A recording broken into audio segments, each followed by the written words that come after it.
আজকের প্রথম মৃত্যুবার্ষিকী।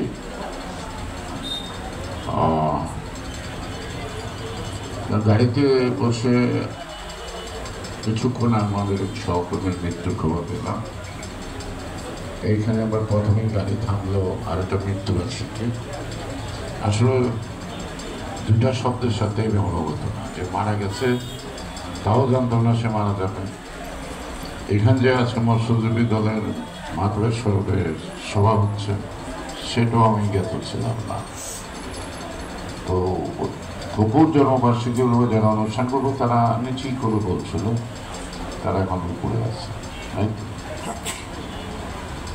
আমি অবশ্যই মাতার বিনয় আত্মার শান্তি কামনা করি, তার প্রতি শ্রদ্ধা নিবেদন করি। তার বাড়ি পিরোজপুর হলো ঘটনার চক্রে সে আমার বাড়ির পাশেই সেটা জায়গা কিনছে, বাড়ি করবে বলতে জায়গা জায়গায় আছে। তারপরে তার ওয়ারিশটা যদি করে ভালো। তো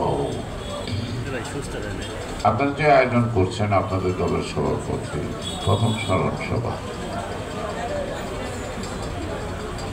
এটা সাধারণত আমরা স্বৈরাচার বিরোধী আন্দোলনের সময় বেশি কর্মসূচি করছি, কারণ আমাদের তখন স্পেস কম ছিল, ইচ্ছা করে সজাগ করতে পারতাম না। কিন্তু এখন তো সে বাধাটা নাই, এবং আমি বলবো এটা আপনাদের ব্যর্থতা। আপনারা বিভিন্ন পদ পদবিতে আছেন কিন্তু সংগঠন করেন। যদি সংগঠন করতেন তাহলে নিশ্চয়ই বড় পরিসর। আজকে বিএনপির কোনো প্রোগ্রাম এত ছোটখাটো রুমের মধ্যে কখনো মানানসই না। এটা আপনার রাগ করেন না, খুশি হন, তাতে আমার কি আসে যায়। কিন্তু আমি সত্যি কথাটা বললাম, আপনারা একটু মনোযোগী হন, পথের সাথীদেরকে খুঁজে বের করেন, পদের পিছনে ঘুরে। পথ কাউকে কখনো বড় করে না, পথই মানুষকে বড় করে। যত নেতার জন্ম সব পথের থেকেই হয়েছে, জনগণের মাঝ থেকে হয়েছে। কেউ কিন্তু নাজেল হয় না, আর যারা নাজেল হয় তারা বেশি দিন টিকে না। হওয়ার মতো আসে, হওয়ার মতো যায়। তো জাহিদ ভাই তো সব কথা বলে ফেলছে, আমার নতুন করে কিছু বলার নাই। আমরা অত্যন্ত আশাবাদী, 17 বছর আন্দোলন করতে করতে অনেকটা ক্লান্ত বটে, কিন্তু যে আশায় আমরা আন্দোলন করলাম এটা সুষ্ঠু আবার নির্বাচনের জন্য হয়তো একটা তারিখ পড়বে, হয়তো প্রধান উপদেষ্টা জাতির সামনে ওয়াদা করছে। আমি মনে করি না প্রধান উপদেষ্টার সদ ইচ্ছাই যথেষ্ট একটা নির্বাচনের জন্য। নির্বাচনের জন্য অংশগ্রহণ করবে যে সকল রাজনৈতিক দলগুলি, তারা যদি একটি সুষ্ঠু বা নির্বাচনের ব্যাপারে মনোযোগী না হন এবং নির্বাচন কমিশন এবং সরকারকে সহযোগিতা না করে, তাহলে আমি বলবো নির্বাচন অনিশ্চিত। তার নমুনা আমরা কিন্তু দেখতে পাচ্ছি। একটি দলের কথা বলো যে পিআর পদ্ধতি, এটা অনেকে ঠাট্টা করে যে পিআর মানিল পিছনের রাস্তা। যারা পিছনের রাস্তা অবলম্বন করে তারা যে ষড়যন্ত্র শুরু করছে, এটা বুঝতে বোধহয় অনেক জ্ঞানীগুণী লোকের দরকার হয় না। তো সুতরাং তাদের সাথে যারা আছে তারাও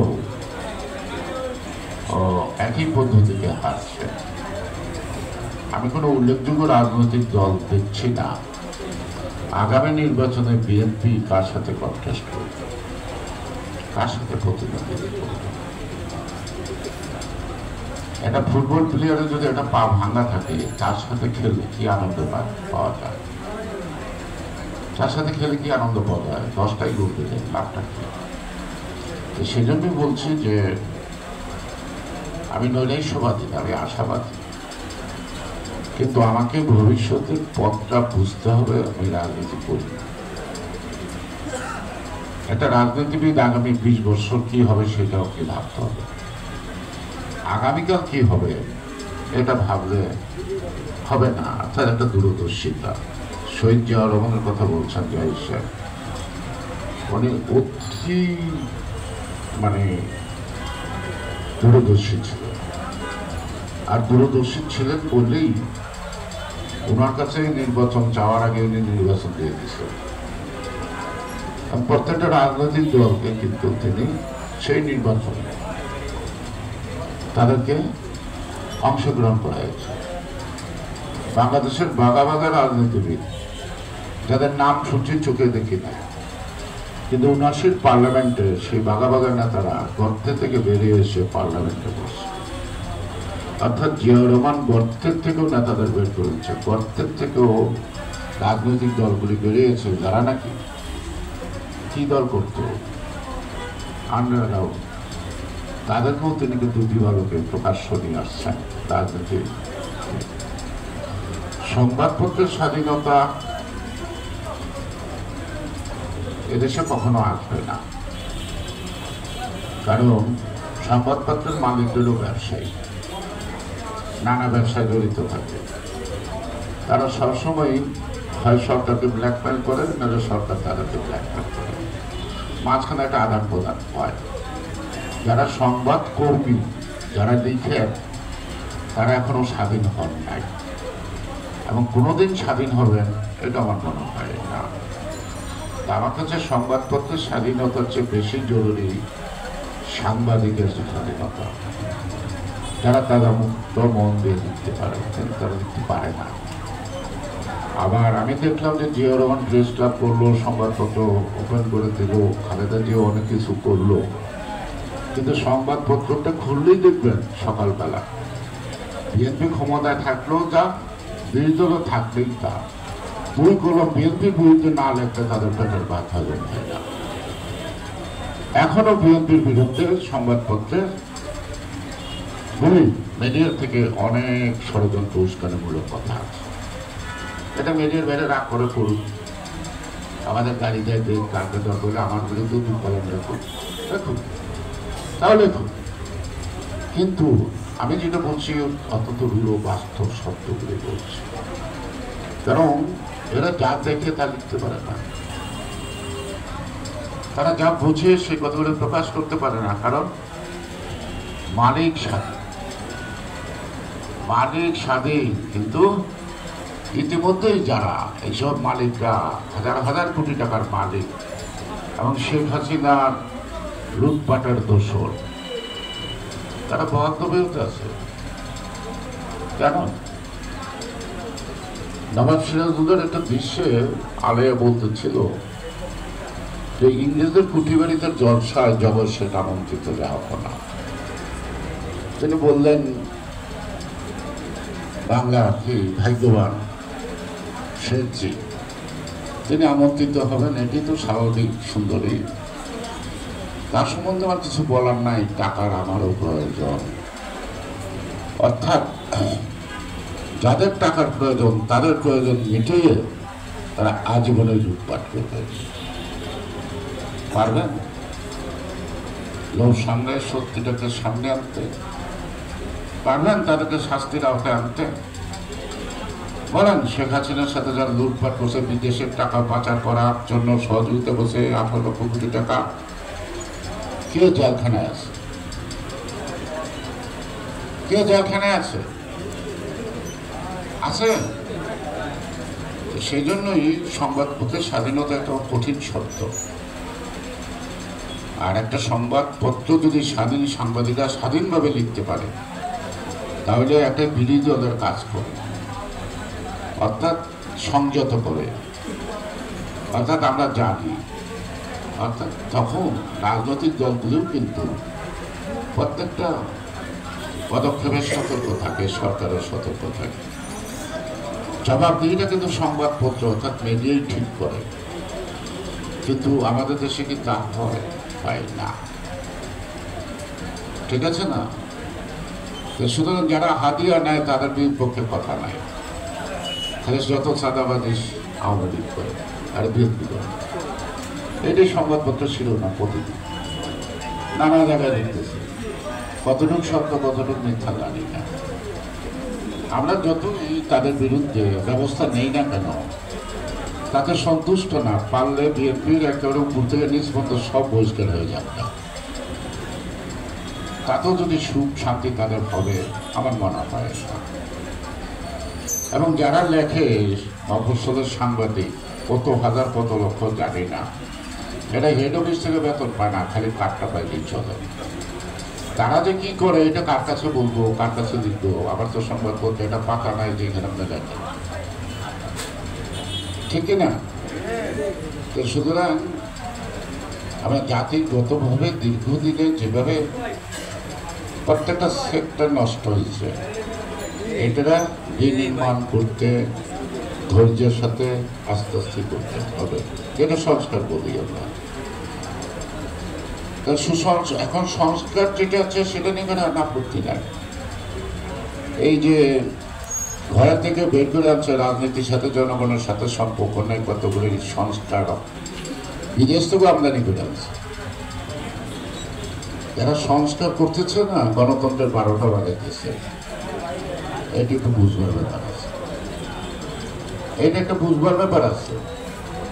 সাংবিধানিক বিষয়গুলিকে পার্লামেন্টের উপর নির্ভর করতে হয়, আর এরা বলতেছে যে না, সব এখন ফাইনাল করতে হইবে।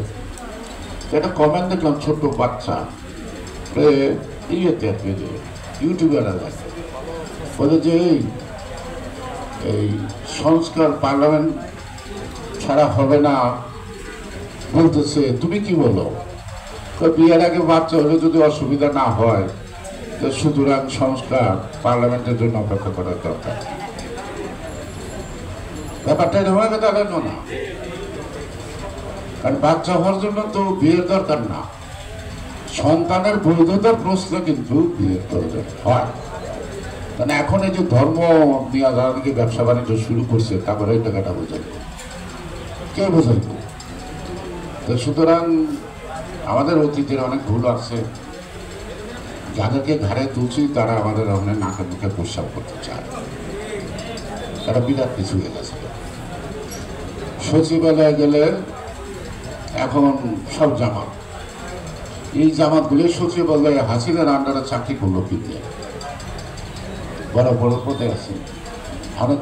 এগুলি কি আওয়ামী লীগ কিছু জামাত হইলো না, জামাত এতদিন আওয়ামী লীগ ছিল? এটা মনে হয় একটু আমাদের বুঝবার বিষয়। আমি কিন্তু আমার লাভ ক্ষতির কথা চিন্তা করে কথা বলছি না, আমি যে সমাজের যে চিত্রটার কথাই বলতে বাধ্য হচ্ছি। আমি দেখছি এটা দেখতেছি। তারপরে আর একটা জিনিস হলো, শেখ হাসিনার দুর্নীতি নিয়ে আর গল্প করে কি হবে? এটা যে শিশু বিনষ্ট হয় নাই সে ছাড়া সবাই জানে। কিন্তু এখন যে সরকারের বিভিন্ন পর্যায়ে যেখানেই আছে, যা কিছু আছে, দুর্নীতি ঘুষ বাড়ছে না কমছে? বাড়ছে। কোন সংবাদপত্র লেখে?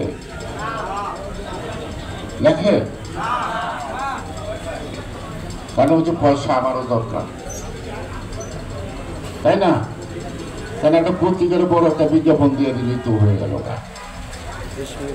এক বিজ্ঞাপন দিয়া বসি উপদেষ্টা হয়ে গেল, যার ভাই একটা খুনি, এই বৈষম্য বিরোধী আন্দোলনে খুন করার মামলা, আর তার ভাই এই যে আকিস কোম্পানি, তার ভাই বিরাট মিনিস্টার হয়ে গেল। কারণ এই দু একটা নাম করা পত্রিকারে বই বেশি বেশি বিজ্ঞাপন দেয়, এই কারণে। সুতরাং কেন এত কথা আমাদের সম্বন্ধে? কোন প্রফেশনাল লোকই তো আমরা ভালো নাই, সবাই তো নষ্ট হয়ে গেছি।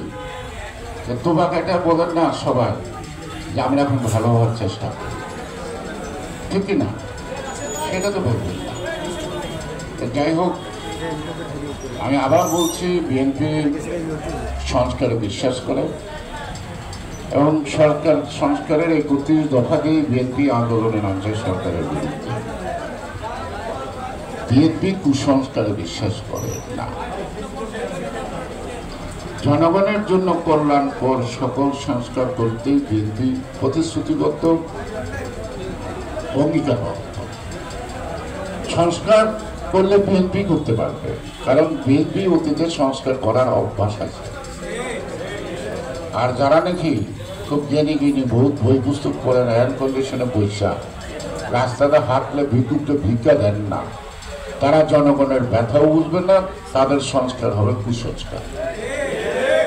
আপনাদের সবাইকে ধন্যবাদ। যার উদ্দেশ্যে একত্রিত হয়েছেন তার জন্য সবাই দোয়া করবেন। আর যে কথাটা আমি প্রথম বলছি, আপনারা দয়া করে দলটা সুন্দর মতো করে করার সময় ভালো থাকবেন, সুস্থ থাকবেন।